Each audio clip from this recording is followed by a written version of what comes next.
Terjadi kesalahan komunikasi saat rapat pleno yang digelar Sabtu malam oleh KPU DKI Jakarta. Ini dikarenakan pasangan calon nomor urut 2 yang menunggu di ruangan yang berbeda dengan yang disediakan oleh pihak KPU DKI yang memilih meninggalkan lokasi sebelum acara dimulai.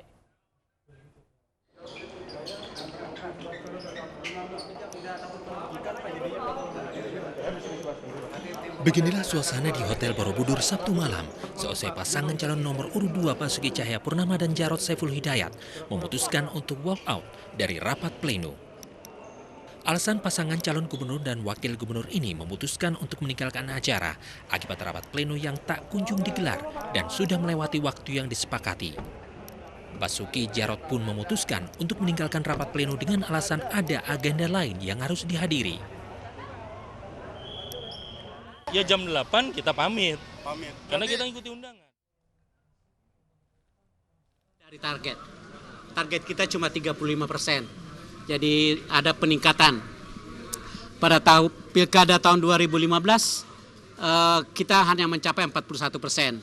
Jadi ada peningkatan lagi sekitar hampir 4,5% lagi kita meningkat.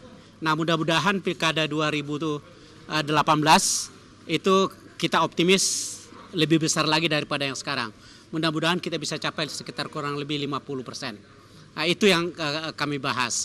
Nah, yang menjadi titik perhatian kami bahwa sekalipun pilkada ini dilakukan dengan baik, lancar, beberapa catatan yang kami catat di setiap daerah dan itu merupakan catatan kami yang akan diumumkan pada saat yang kesempatan yang lain.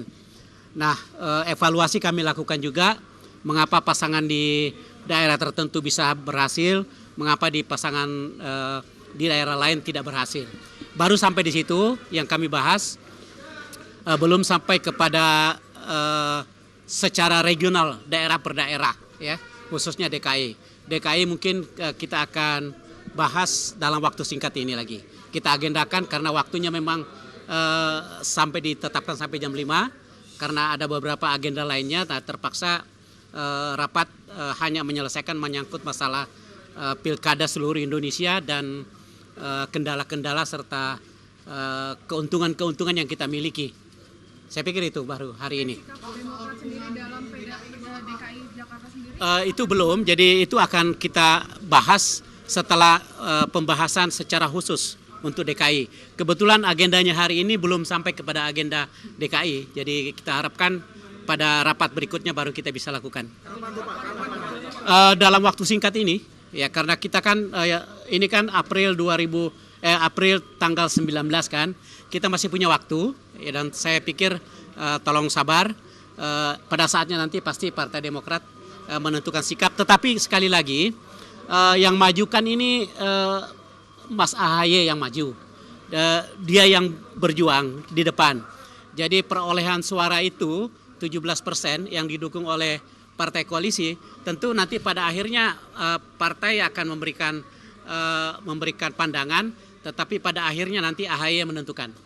Ya, komunikasi politik sudah dengan partai mana saja, Pak? Semua koalisi kita tetap koalisi kami, ya 4 partai. Dengan partai lain, Pak, Gerindra.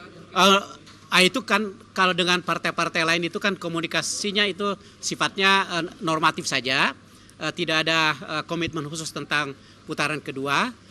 Itu hanya komunikasi politik yang sifatnya normatif, tetapi belum ada komitmen tertentu. Sementara dengan koalisi-koalisi kami, itu komunikasi kami tetap intens dan pada akhirnya akan ada satu kesepakatan. Saya pikir itu. Untuk pilkada Jabar dan Jatim apakah sudah dibicarakan? Oh ya, untuk pilkada yang 2018 tadi petanya baru kami lakukan. Karena 2018 itu ada 171 wilayah, pilgub 17 pilgub, kemudian bupati dan wali kota. Jadi bayangkan 171 wilayah yang akan ada pilkada dan ini akan kami bahas lagi pada agenda rapat berikutnya. Jadi ada rapat ke depan ini akan semakin intens kami lakukan. Oh belum, karena setelah kami bahas per daerah, baru kan kami lakukan pendataan informasi dari daerah tertentu. Saya pikir itu. Sudah ada bidikan kayak misalnya Ridwan Kamil? Oh belum. Figur belum. masih ada tahapan berikutnya. Karena kan ini 2018 itu kan kalau tidak salah bulan Juni 2018. Jadi masih begitu banyak waktu bagi Partai Demokrat untuk melakukan konsolidasi dan pematangan untuk strateginya. Saya pikir itu. Pilkada DKI ini kan santer terdengar nama AHY akan merapat ke Jatim, itu mungkin nggak sih Pak? Kata siapa itu? Di kami nggak ada, belum ada. Ya, saya pikir itu rumor saja bersekitar di. Tadi rapatnya langsung dipimpin Pak SBY. Kebetulan Pak SBY hari ini ada tugas yang perlu diselesaikan oleh beliau, sehingga kami ditunjuk bertiga, saya, Sekjen dan Ketua Dewan Kehormatan untuk memimpin. Ya. Posisi Mas Agus sendiri nanti di partai, apakah nanti sudah ada penempatan masuk struktur Partai Demokrat? Saat ini belum. Ada memang pandangan supaya masuk ke partai, tetapi tentunya kita